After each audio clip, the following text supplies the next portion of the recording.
Hello and welcome to PhDtalk. My name is Miriam and I'm the host on this podcast where I interview PhD students to let them talk about their topics and struggles and joys, and where me and others share tips with you to make your life as a PhD student more effective, less stressful, and most importantly, more fun. Today I'm talking to Mark Simpson. Mark is a consultant and co-owner of Global Denmark, and he is an expert in science communication. Mark helps professionals across industry, academia, and politics to communicate their work, their opinions, and their personal brand in an effective way. I first met Mark at a presentation skills course that he ran, and I learned so much from that course that I decided to invite him into my podcast. In this episode, we will discuss some practical techniques, some tools, some tips that can help you make your presentations clearer, more engaging, and also less nerve-wracking. Some techniques that can help you be more calm and more confident when you present. And I hope you can take away some of the tips that we share or he shares and that you can apply them when you are to present next time. And then let's start this episode. Enjoy it and let's talk science. Hi, Mark. Hi, Miriam. Thank you for having me in your office. Would you like to introduce yourself? Yes, thanks, Miriam. And thanks for inviting me to this interview. I'm really looking forward to talking to you about being a presenter, how we can feel good as presenters, and most importantly, how we can make a difference in a positive way for our audience. And that's one of the things that we've been helping people to do here at Global Denmark for over 30 years now. Together with my partner here, Simon Palmer, we've been helping business people from government agencies and researchers communicate in an effective manner that they feel lives up to their personal and professional goals. That's what we're all about at Global Denmark. Nice, thank you. And then if we speak about presentation skills, maybe we can start at the very beginning. Like, I know that I will go to this conference in a couple of weeks and I know what I want to talk about. And now the big question is how? How can I bring across what I want to bring across? Where would you start? Okay. So where to start when one's preparing a presentation for a conference? One of the things I think is important to talk about here, and it's something that we often talk together with people about when we're coaching them up to a presentation, or when we have people on some of the group courses we do.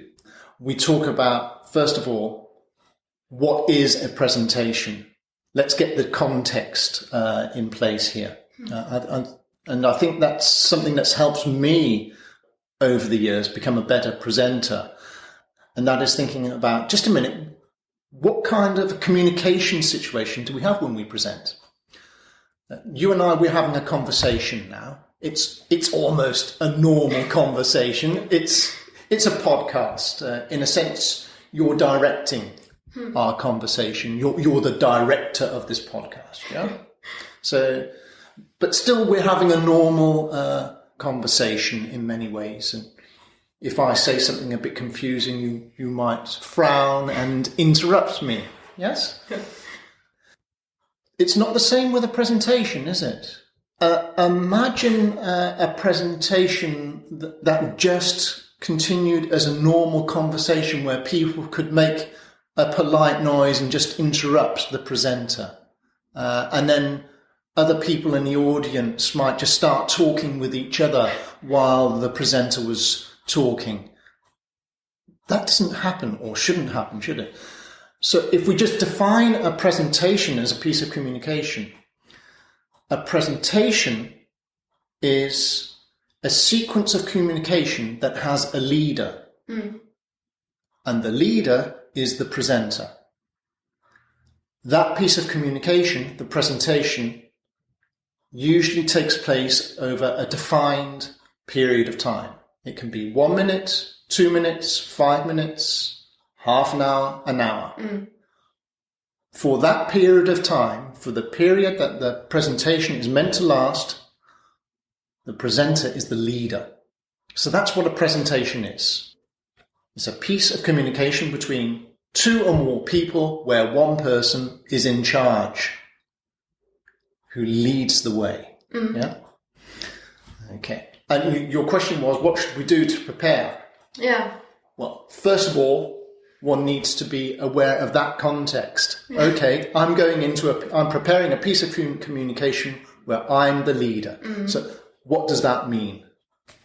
And I guess that is also what scares some people, right? Like in a conversation, I can always zoom out. I can always just keep quiet if I have nothing to say right now, at least if it's more than two people.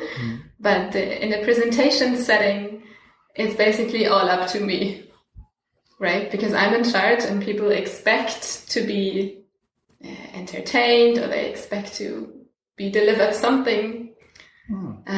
So how can I think this is like the fear of presenting is something that is maybe in the way sometimes. Maybe we could speak a bit about preparing for a presentation, not just in terms of the slides and the content, but also in terms of getting ready emotionally. Yes. Okay.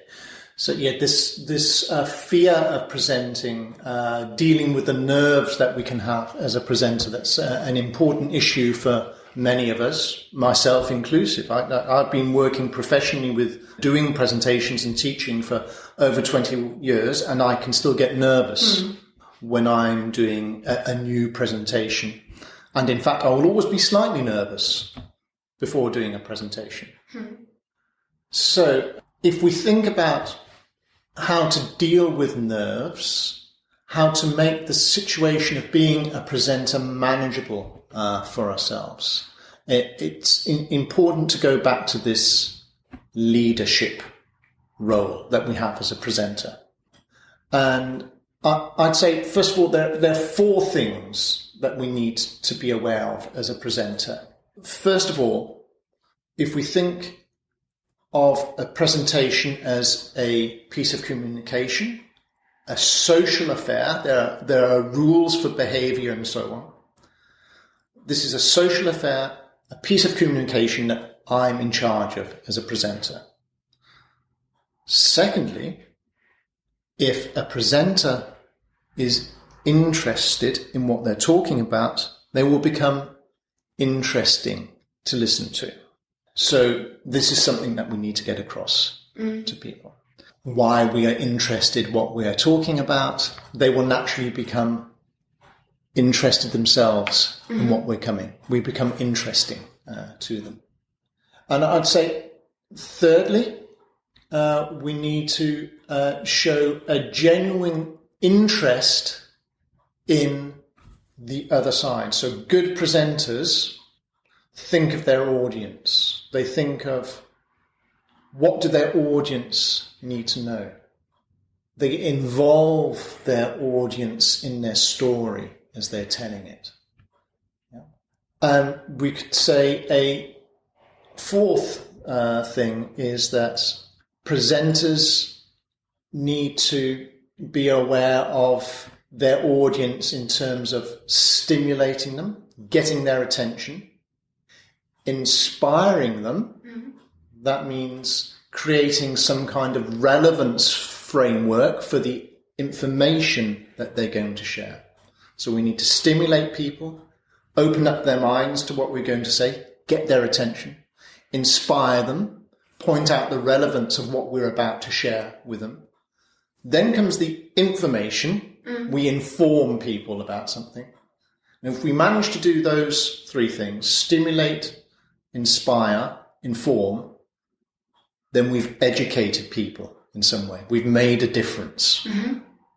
They have some feelings in their minds and bodies and some information that they didn't have before we started our presentation.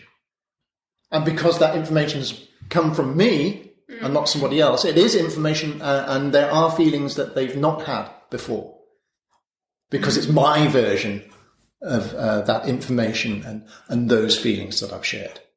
So those are 4 things that we need to be aware of in terms of defining our role and preparing as presenters.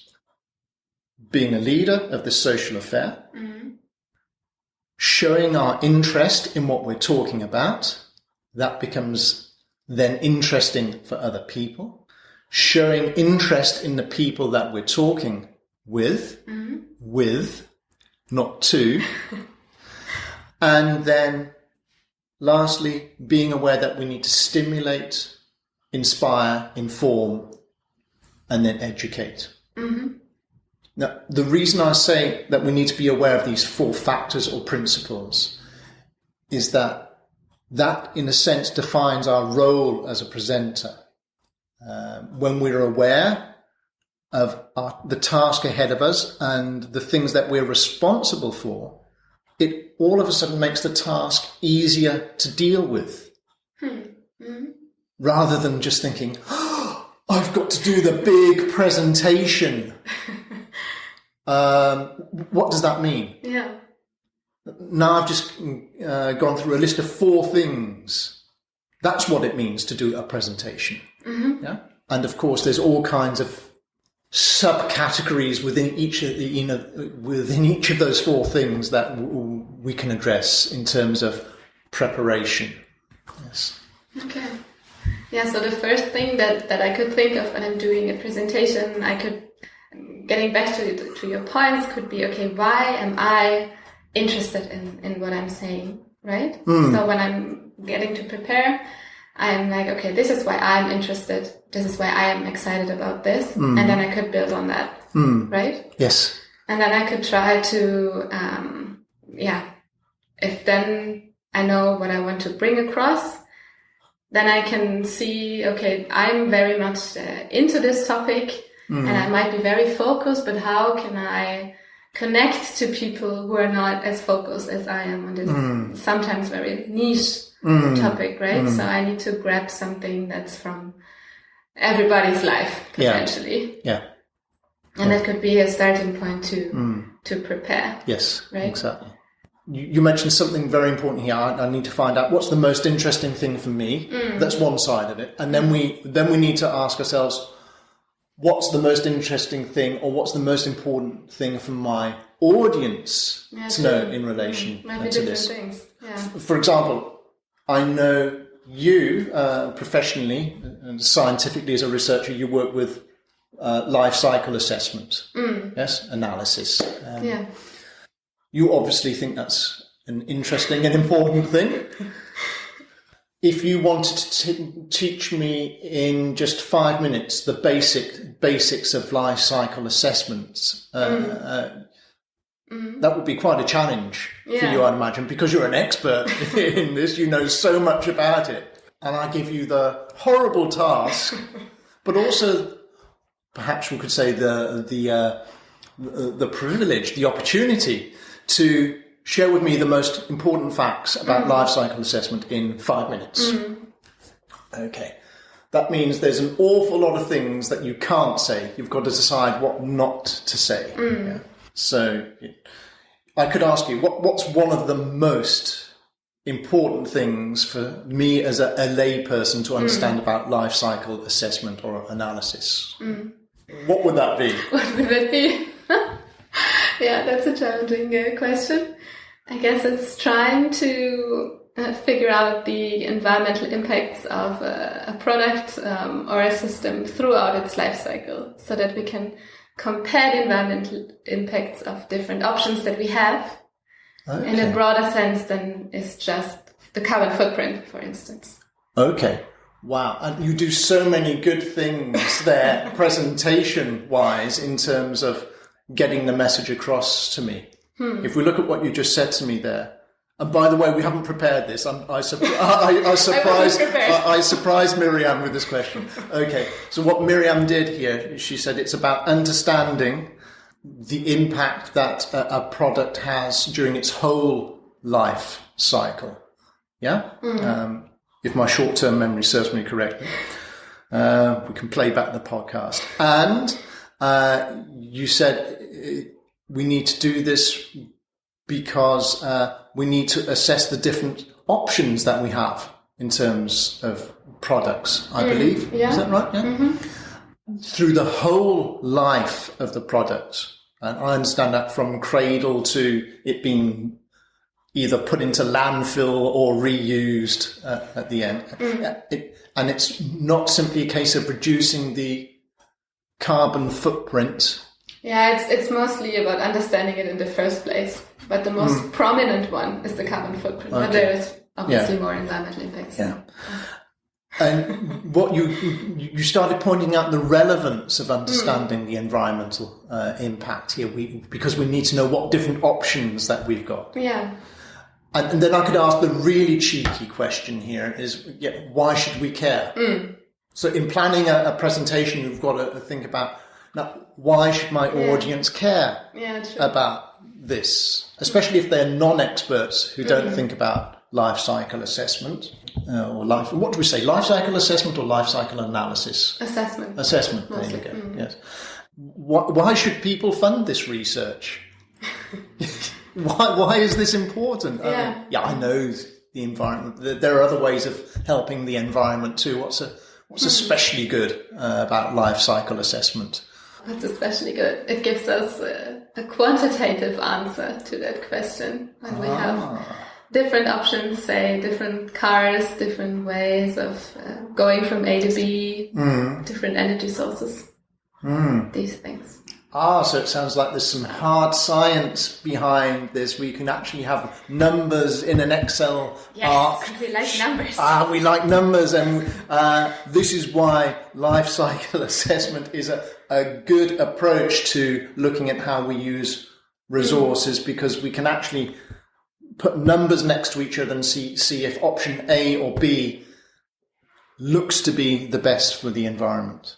And then I can imagine another relevance factor could be, and this helps politicians, businesses, and maybe just the everyday consumer make good decisions for the environment. Mm-hmm. Yeah. How did we get here? It was all, I asked you, okay, if you had to prepare a 5-minute presentation on the most important aspects of life cycle assessment for a general audience, what could one of your key messages be? And then how do you make that relevant for your audience? Yeah.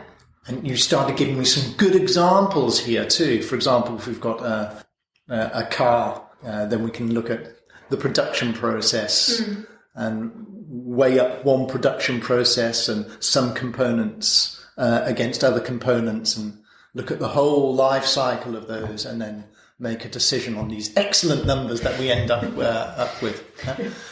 So back to your question about preparing and feeling more confident as a presenter, it not being such, how can we make it be a less frightening task?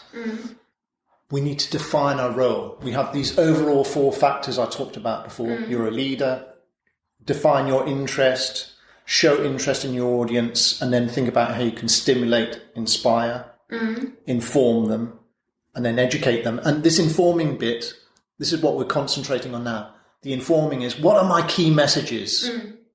What's interesting to me about this? And what do my audience really need to know? And in those 5 minutes I've got, what's realistic? What can I get across to people in those 5 minutes, information-wise? And when I say get across, I mean in a comfortable way for the audience, so that we don't experience this information overload. And by the way, this is a great thing for us as presenters. Audiences in general can't take that much information at a time. We know this, don't we? How many of us have been overloaded at presentations with information? Yeah. Too many slides, people talking too much, as I might be doing now. Just throwing information at us. That's good news for presenters, because that means we really need to minimize what we say. We really need to boil our messages down to the basics. If we have a 5-minute presentation, there's only a limited amount of information we can actually get across to people. The same goes for a half-hour presentation. It's only a taste of what you know that you're getting across to people. Yeah, and remember that. What is a presentation? We need to be realistic in how we define what a presentation is. We know it's a piece of communication that we're in charge of.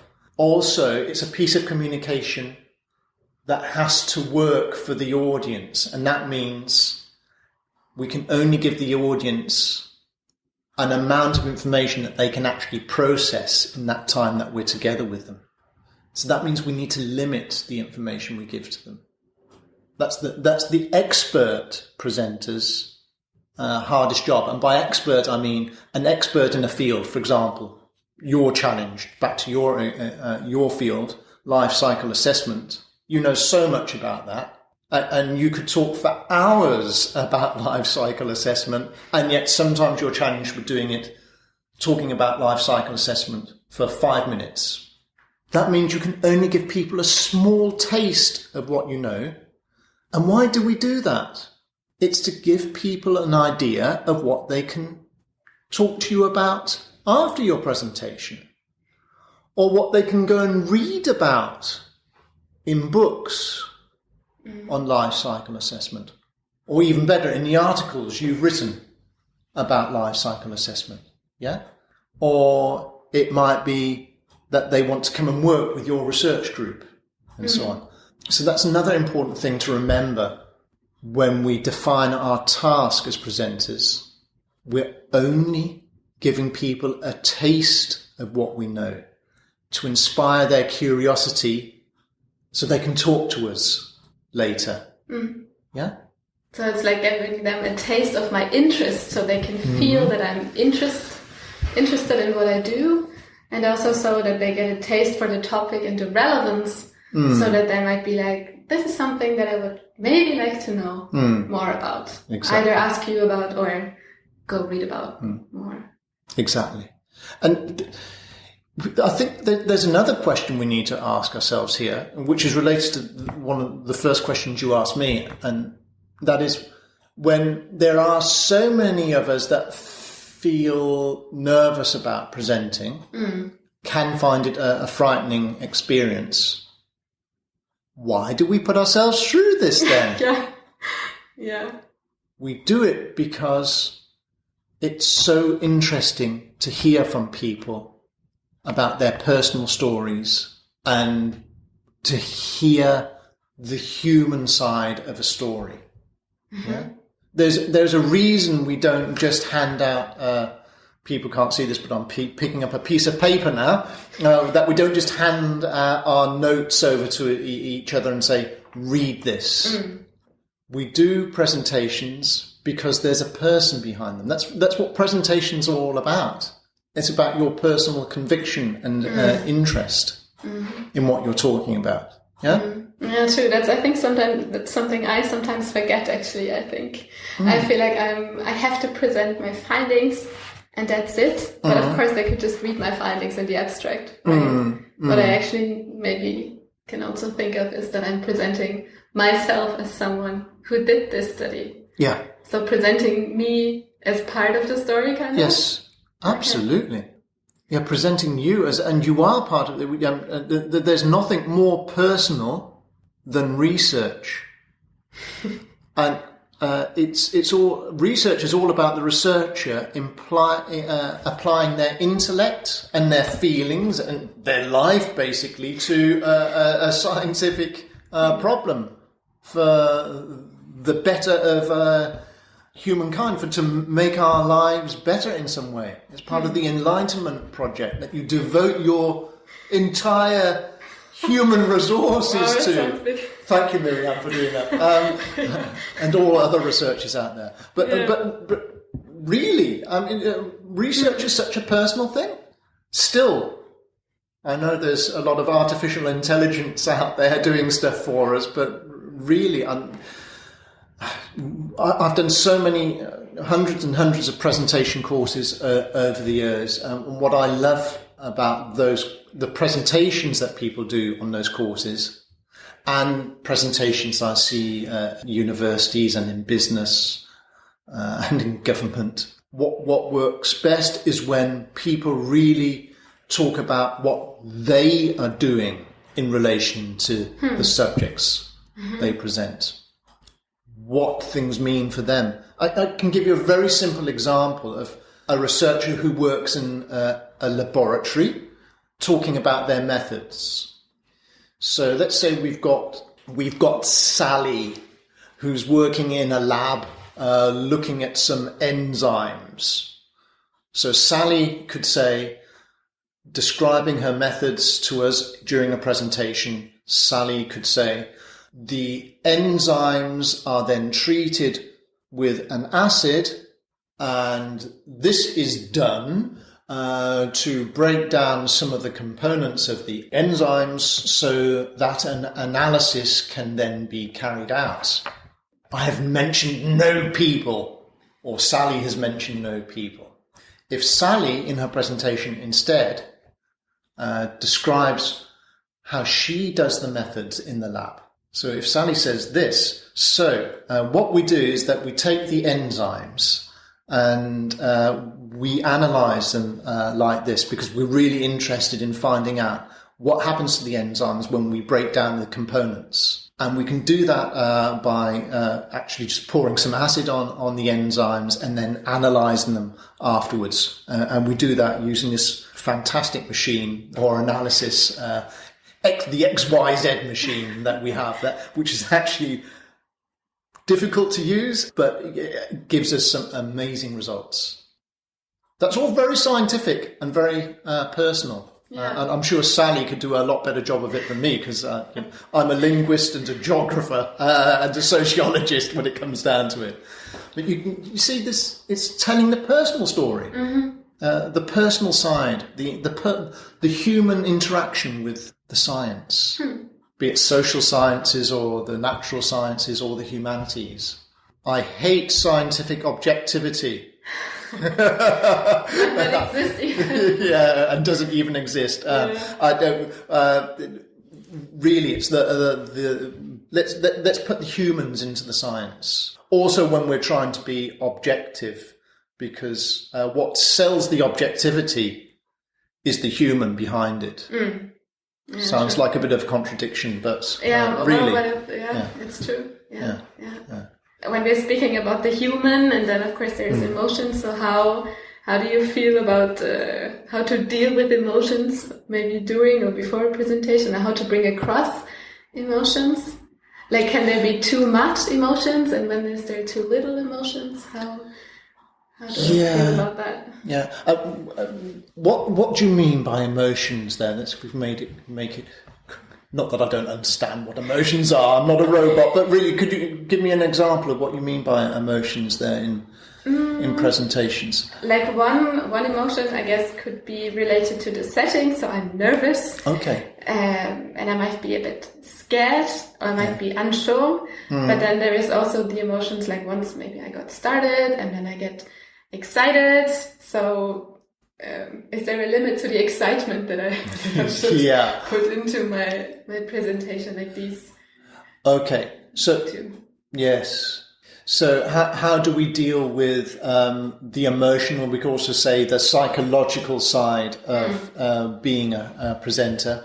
How do we deal with being nervous, and how do we deal with being enthusiastic? And in terms of how that can affect how we perform for our audience. Notice this, I say how we perform for our audience. And this comes back to one of the first things we talked about, and that is that a presenter is a leader. Okay. So what I find helps me and the people I teach and coach, and the people my colleagues do this too, when we teach and coach people in presentation technique.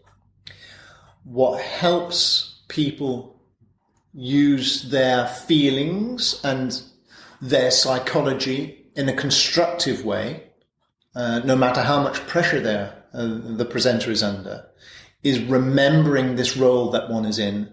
One is a leader of the public, of the communication. As a leader, one is a public person, and there's no hiding. You can't do anything quietly. So you're up there on stage, be it in front of one person or 1,000 people. You're public, yeah? You're exposed. But you're a special kind of person. You're a leader. And then we've got to think about, okay, what do we expect as leaders, of leaders, and what do I expect of myself as a leader? So a leader has to show the way. That means we have to make our audience feel safe and make them feel that they know that they're being taken on a journey to somewhere. We've got to give them a sense of direction.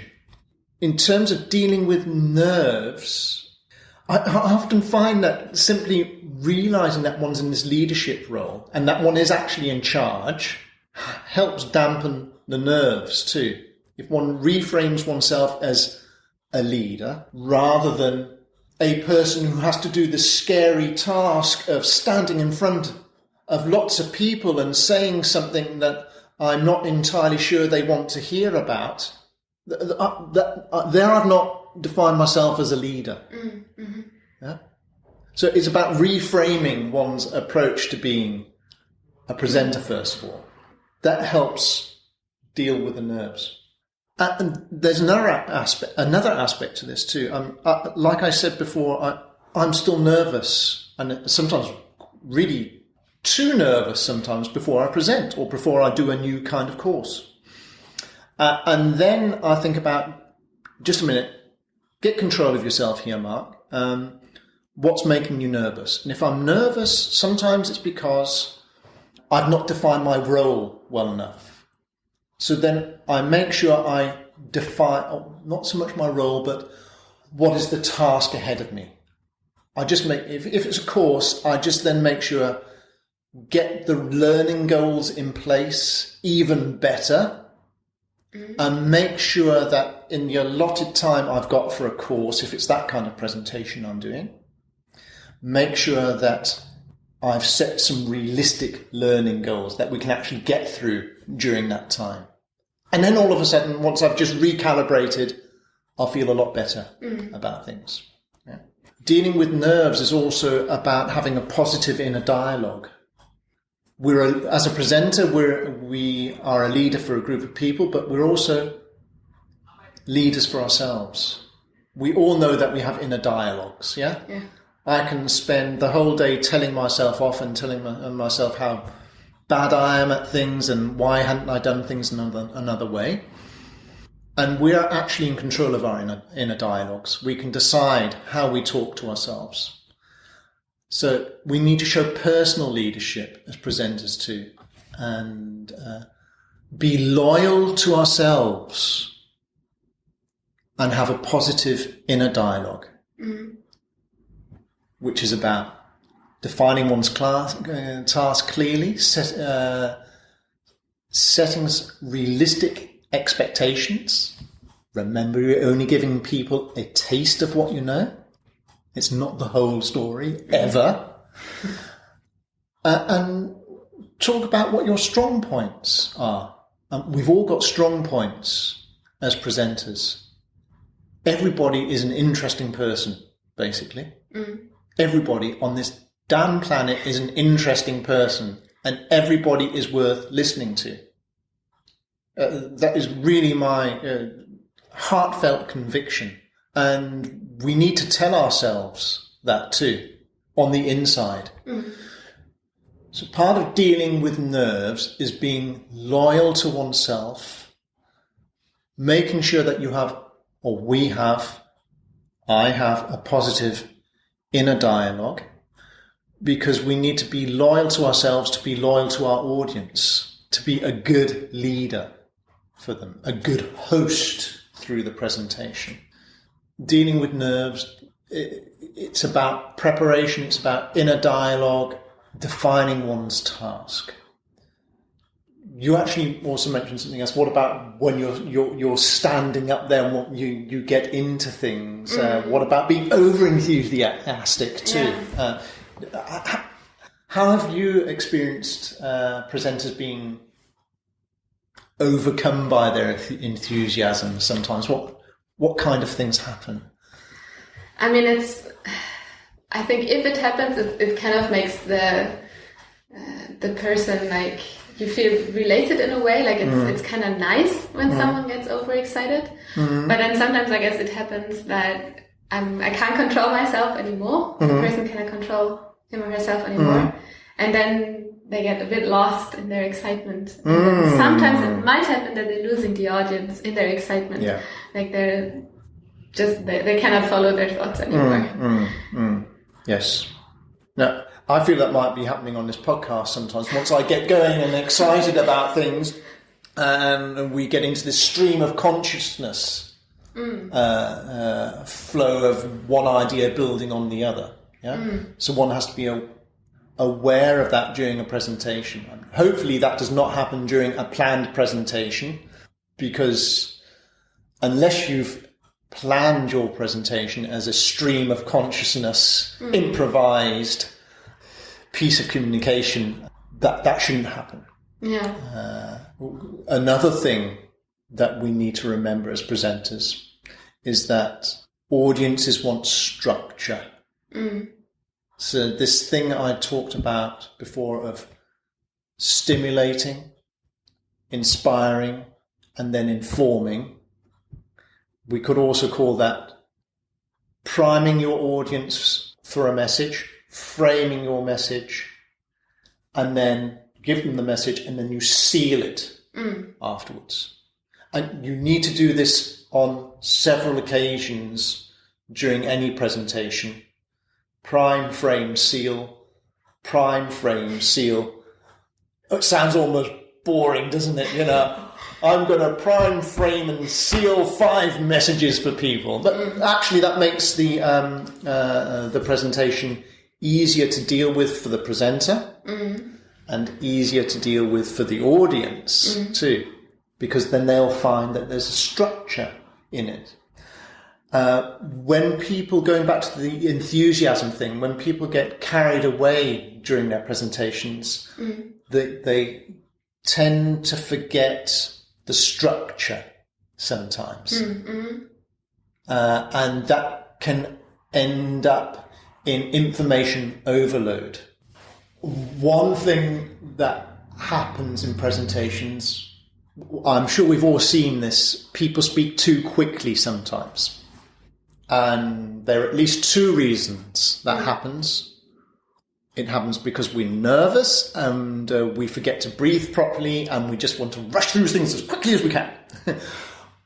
Or it happens because we're so enthusiastic about things that we just want to get in as much information as possible as quickly as we can, so we can get quickly on to the next even more exciting thing that we've got to tell people. Of course, that doesn't work for the audience. It can work in short portions. I'm talking 30 seconds here, but a minute of somebody talking really, really, really, really quickly, and certainly 5 minutes is just too hard to cope with. So we've got to think all the time as presenters in this: prime your audience for the message, frame it, tell them it, and then seal the message. So that could be when I'm preparing a presentation, when I'm preparing my slides, for example, I'm always going through this sequence. And then whenever I'm presenting and I'm reaching I'm sealing now, maybe that could prime me to be like, okay, I'm sealing now. How fast am I talking? Like, you think that's possible to have a short reflection whenever there's these potentially natural breaks? Okay, yeah. So you mentioned slides here, and if there are slides, and if there's a change of slide, would that be a point to have a natural break where I then go into this meta mode, if you like, the helicopter's perspective, kind of, if one likes it, as a presenter, and think, are things going too quickly? Is my audience still with me? Yeah, please do that as a presenter, everybody. There's nothing better in a presentation than silence? There you go. Wasn't that nice? Silence is such an important thing, such an important rhetorical tool to let one's point sink in for the audience and also for the presenter to catch their breath and think about these things. Have I sealed my message? Is my audience with me? Am I going at the right speed here? What's the time? What's the clock say? How many of my 30 minutes have I got left? We need to be careful of presenters not to get into the wrong kind of flow. And what do I mean by that? That this flow where we lose our sense of the audience and time, because we do not want our if we use the metaphor of the presenter being the driver of a car, we don't want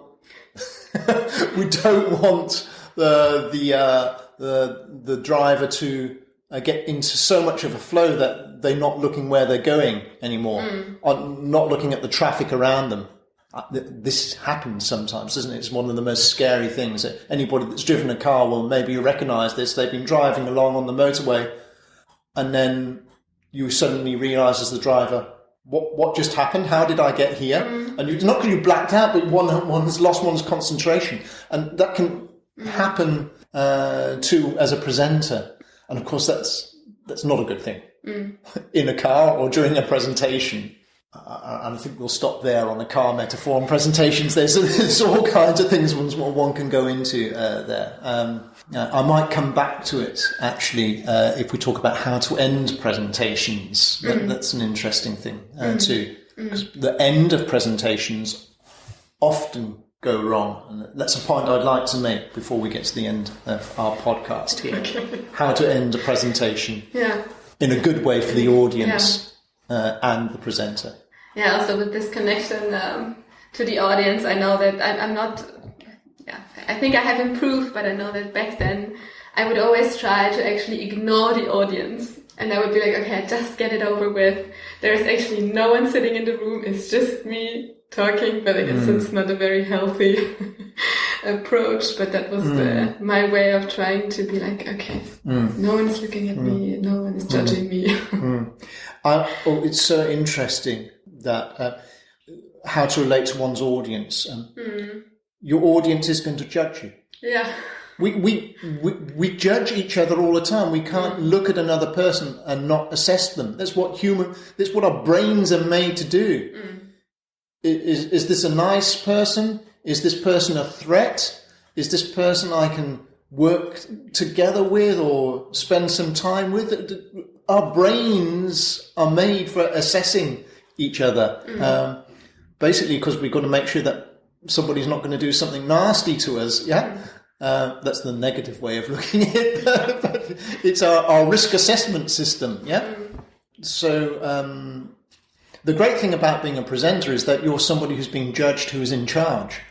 One has an amazing position of authority as a presenter because of the unwritten rules of the social situation.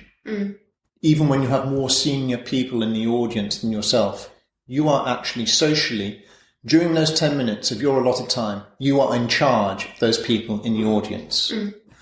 That's great. Isn't it lovely to have 5 or 10 minutes every now and again when you're actually just in charge of everybody?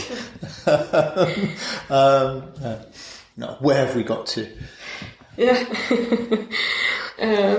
Maybe a bit more on the being scared note. I think that's also sometimes an issue for people who are not native speakers like myself. Oh yes. So how do you feel about like how much kind of does my English matter? I mean, obviously it does to a certain extent, but how can people deal with that? Yeah. What do you think?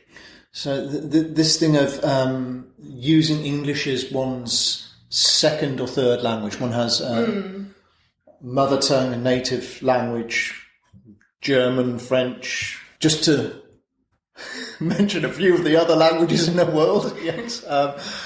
So we're in this situation, rightly or wrongly, where English, at the moment at least, is the lingua franca of science and business communication around the world.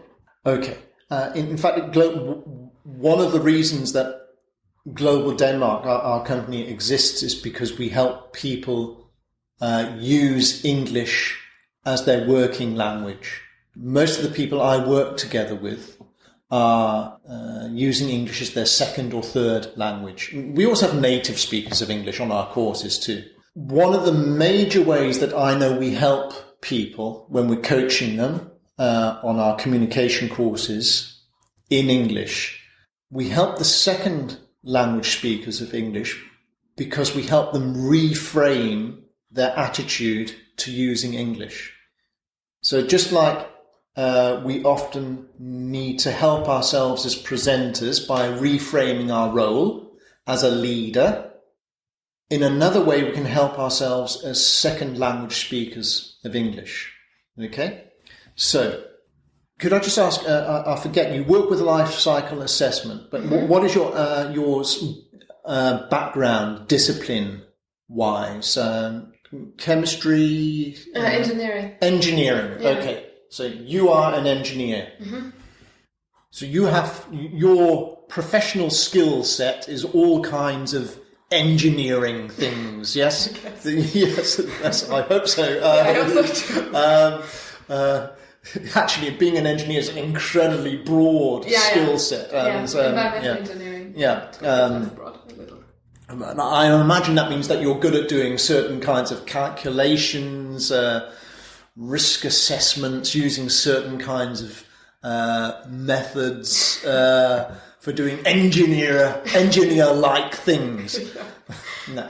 And you'll be damn good at that. Yeah. The reason I ask about that is because that's what I expect you to have a certain amount of expertise in. You are not a professor of English. Yeah. So here it's about creating realistic expectations. I certainly expect you to know the absolute essentials of engineering and environmental engineering, yes. And then when you communicate those things, you do it in English because English has become this lingua franca, this common language that we have. So you're using English as a tool to communicate with people around the world. You're speaking English to do everybody a favour. Yeah? Especially the monolingual native speakers of English who can't speak any other language, okay? Hopeless people, having not learned any other languages at all, okay?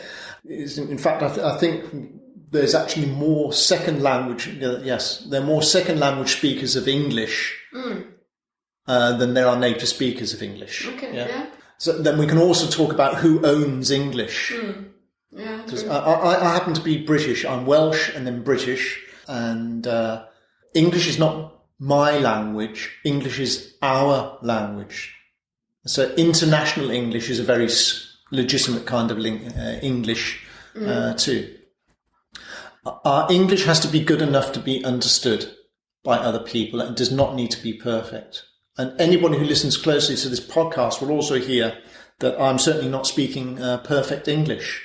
I've used the wrong word every now and again. I've said words in funny ways and so on. I can hear as I've been talking, but I've not been banging myself on the head over it. Although I can remember I've done it. What happens when we speak our second language is that we're often more critical of ourselves. Think about, I wouldn't be surprised if you told me that you're more critical of yourself when you're speaking English than when you're speaking German. Yeah, I am. Like when I make a mistake in English, I'm like, someone heard that I make a mistake. But when I make a mistake in German, I'm like, well, whatever. Yeah. Yeah. It's true. Because I feel judged when I speak English, but I don't feel judged when I speak German in my head. Yeah. And then we can ask ourselves, what's going on there? Just a minute. Why do I feel more judged in English? Is that fair? No, no. In fact, we should be more gracious and loyal to ourselves again when we're speaking English as our second language. There's too much language snobism there in terms of speaking our English as a second language.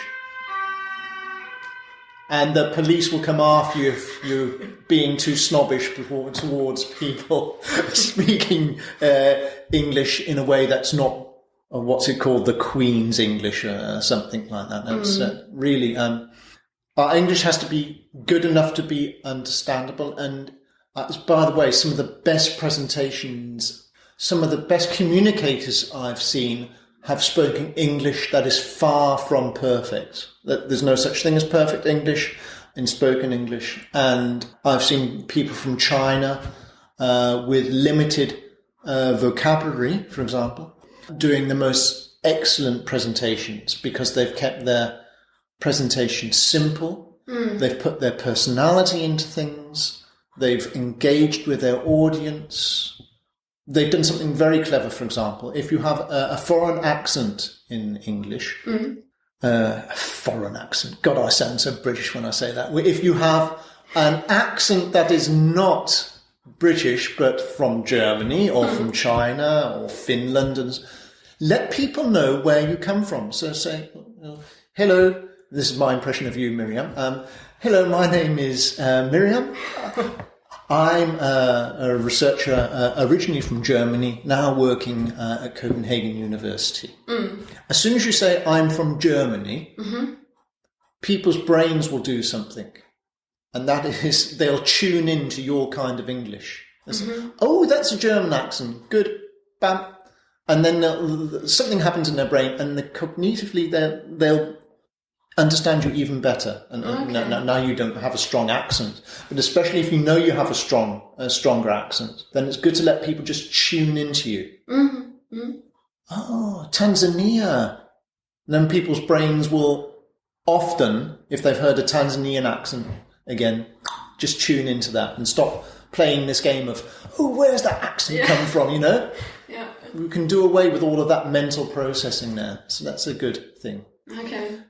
And I was actually talking to my colleague Ambrid about this this morning, because using English as a second language, of course, is something we often bump into as something that people find difficult when presenting.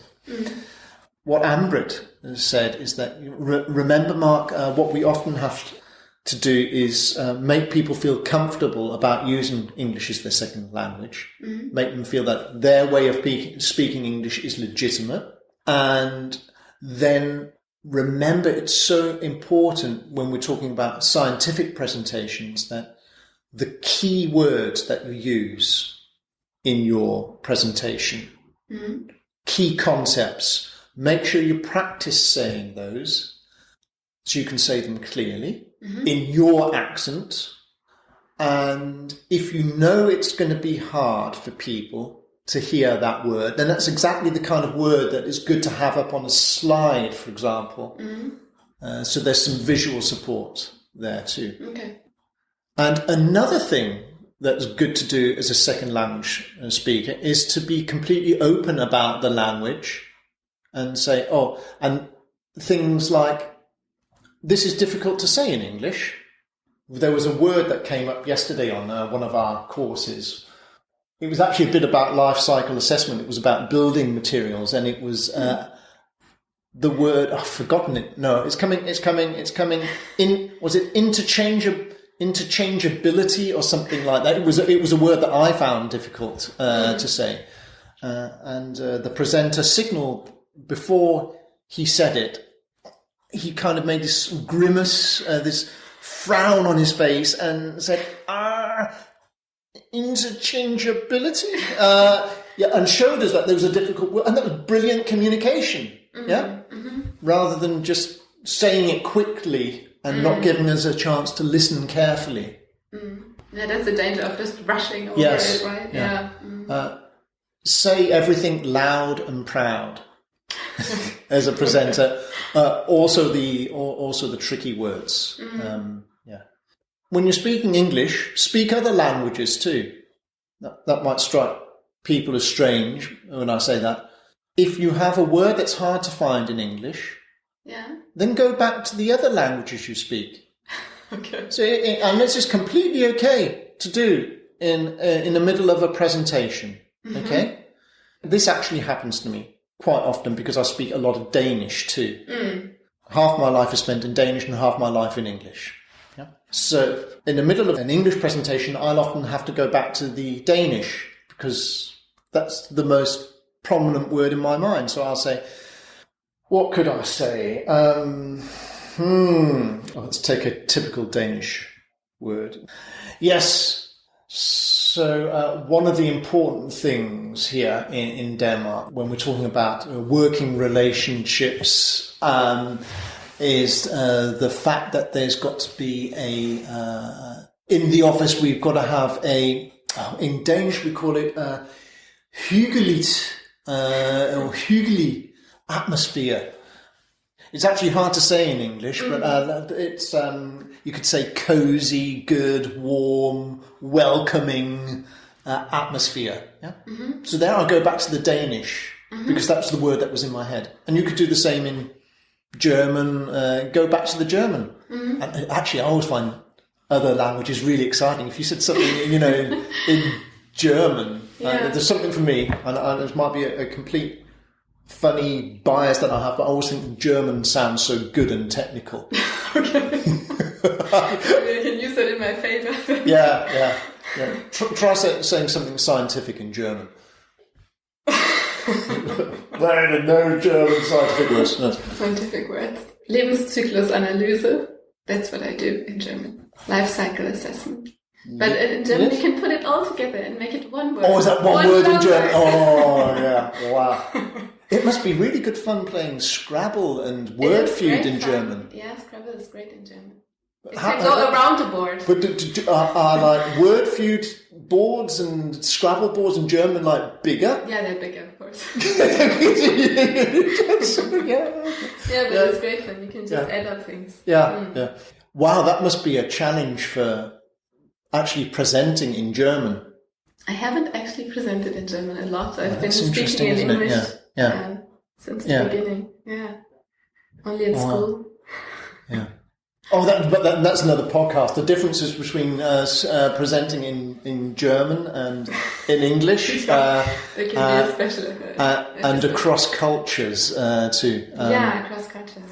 We could say, back to the English thing, using English as one's second language.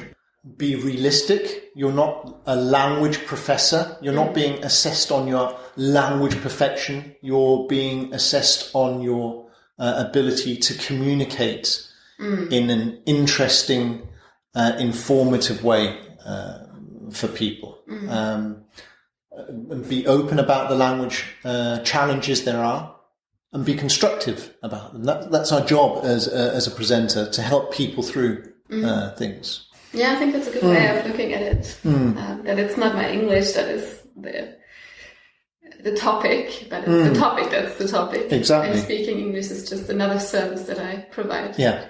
Right? Yes, absolutely. Yeah. It's actually interesting. The wonderful thing about presentations is that it's obviously spoken language. Spoken language is far from perfect. To a certain extent, we can say when we write, it has to be perfect in terms of grammar and spelling. When we speak, we can make all kinds of grammatical errors and use slightly wrong words. There's a lot more room for, say, mistakes or slightly funny ways of saying things and so on.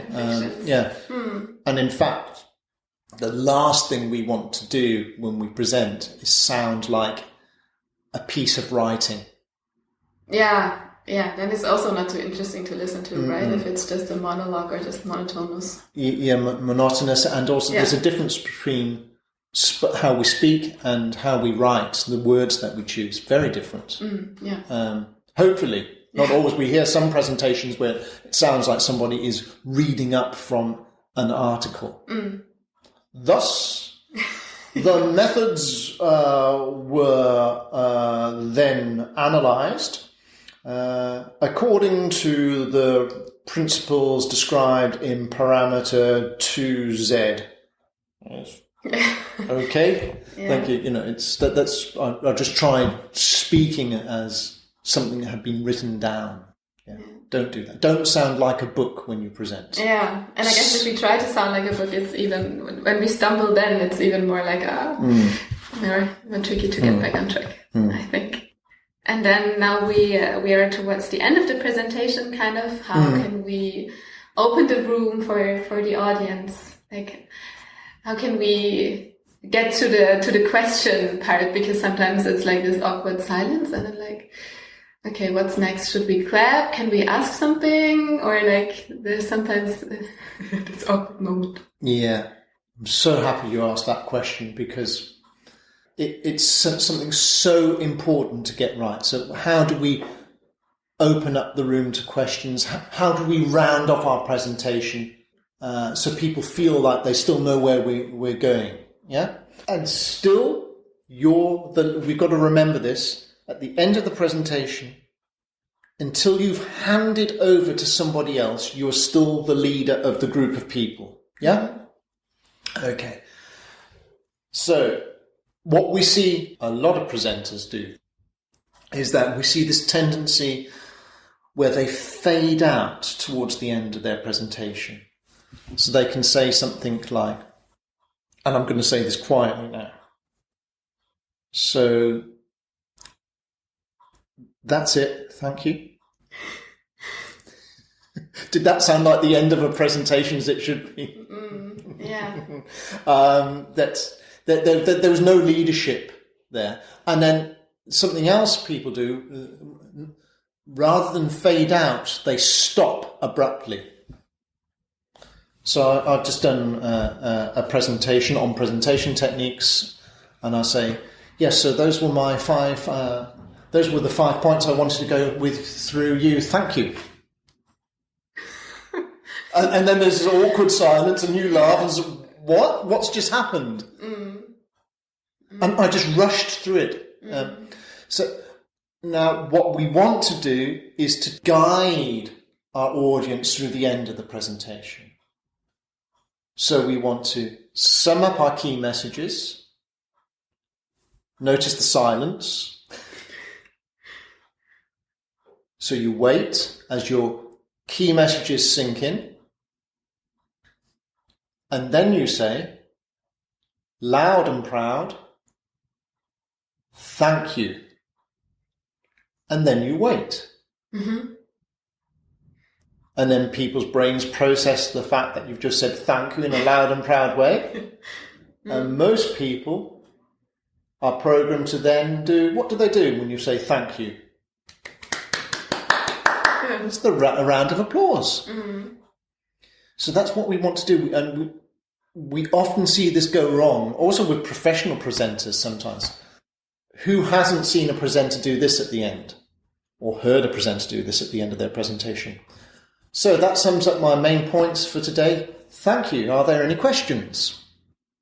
And then the audience is left wondering what to do, because the presenters just asked them to do two things, to clap and to ask questions at the same time. So in their enthusiasm, perhaps, to get to the questions, which are often the most exciting and giving parts of presentations, they've rushed through the ceremony at the end. So there is no ceremony at the end. This is the equivalent of going back to the car driver analogy here. So this is like the car driver with his passengers or her passengers, their passengers in the car with them. They get to the car park, quickly park the car, jump out of the door, slam the door shut and run off. Yeah? That's what saying, that sums up my presentation, thank you, is like. It's the equivalent of speeding into the car park, jumping out and slamming the door. Yeah? Which is probably not a nice experience for the passengers. And it's not a nice experience for the audience either when the presenter finishes quickly. Yeah, true, because one wants to clap, right? Exactly. Yeah. So this is about being loyal to one's audience's expectations. Again. So you want to coordinate this dance, if you like, that you're in charge of with the audience. Sum up, wait, say thank you, wait,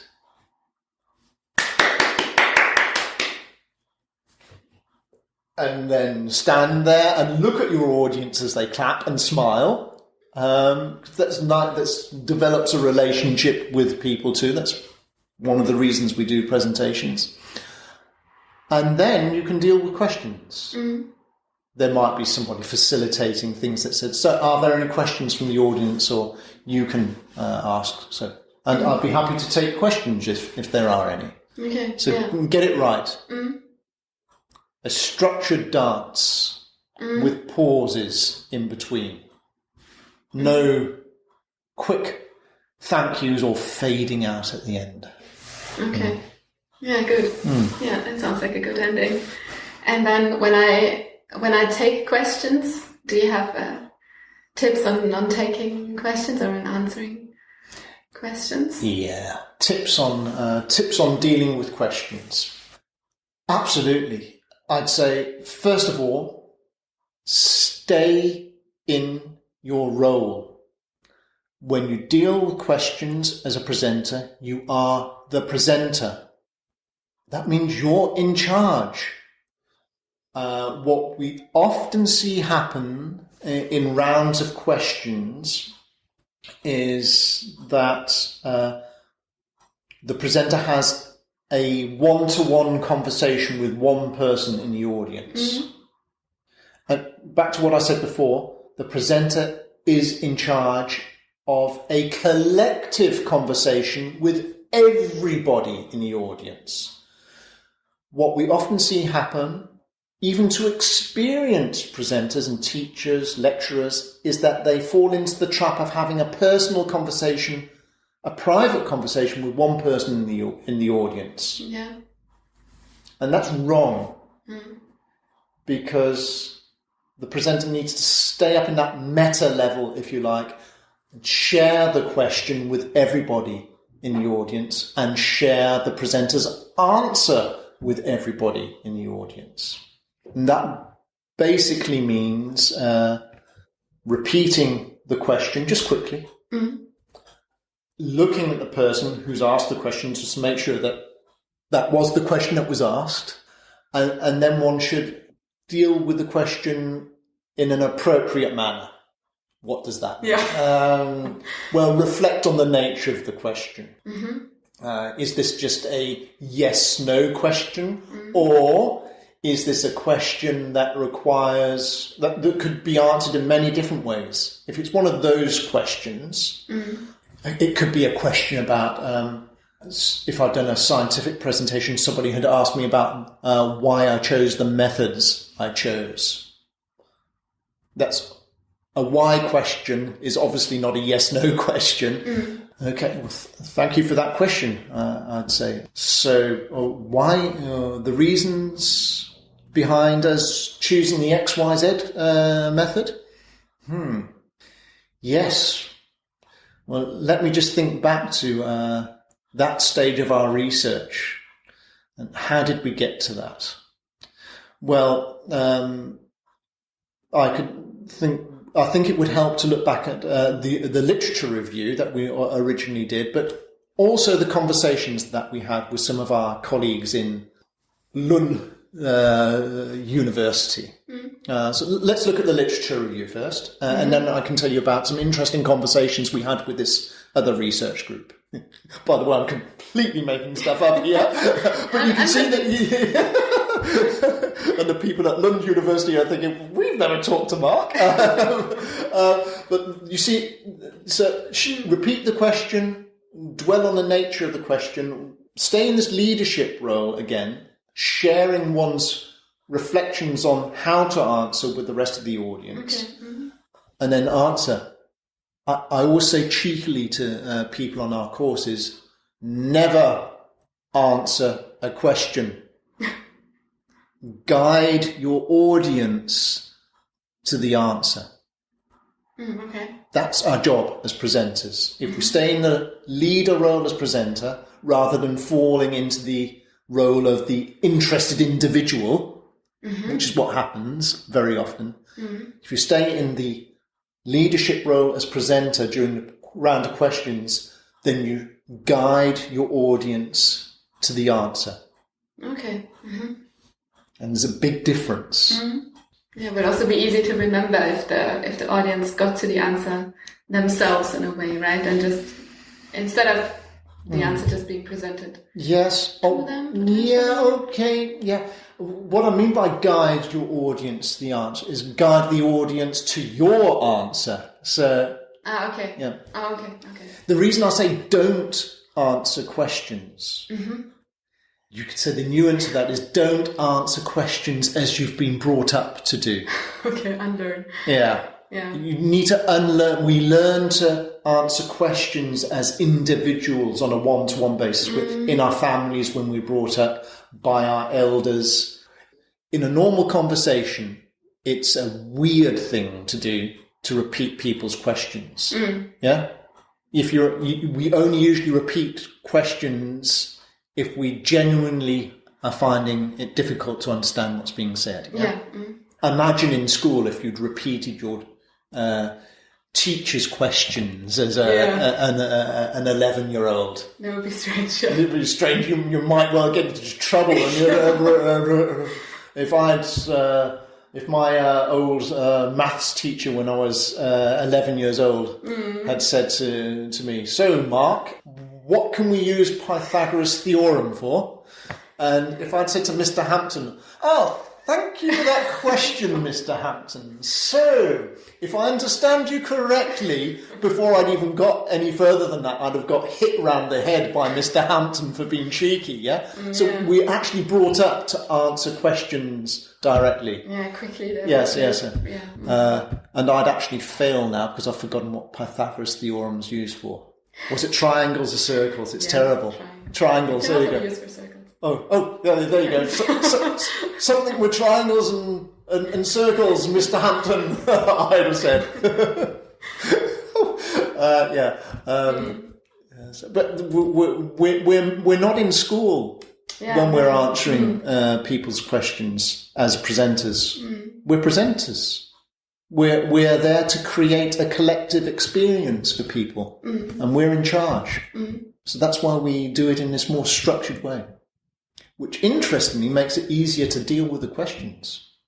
Because all of a sudden you've got a structure to go through, and you've defined your role. And then because sometimes, and now, I mean, we're saying we're not in the school setting, and then sometimes questions are not actually questions, but opinions. Yes, what to do when somebody in the audience comments or expresses their opinion rather than asking a direct question. So if it's very obvious that it's an opinion, then you simply say thank you and repeat the opinion. And then you use that as a springboard for your own reflections. Because remember, the whole point of the round of questions is to inspire each other. Yeah? I know there can be other things like academic competition, and the reason why somebody's expressed their opinion is because they either want to show how clever they are or to be more positive about it because they genuinely feel that they can help enlighten other people and they're very enthusiastic about the subject, or it's because they want to promote their own research group, or because there's some power games going on in the department or something like that. Anyway, it's still there for us to share knowledge, opinions and so on, the whole question answer round. So use the comment as a springboard for what you want to discuss. Okay. So say, well, thank you for that comment on these methods that we also can use. Now, that also makes me think of, and you can use the comment as you want to. Or you can simply just leave it there and say, well, thank you. But make sure you take back control and comment on the comment. Just repeat it in your own words. Okay. Yeah, because you're in charge. Yeah. Yeah. So. All right. Then maybe we come to an end. Yes. We've been talking a lot. Should we say thank you so much. Thank you very much.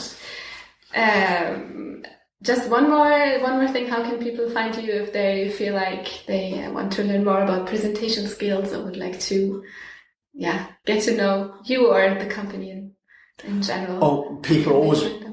Thank you. People are always very welcome to. The easiest thing to do is to go to our website, global-denmark.dk. Okay, I will link that. And then all of our contact information is there. People can also find me on LinkedIn. I'm there as Mark Simpson, Mark Harvey Simpson. Yes. Okay, all right. Then thank you very much. I also feel more prepared for my next presentation. So that was really nice. Thank you, Miriam. Yeah, thanks a lot.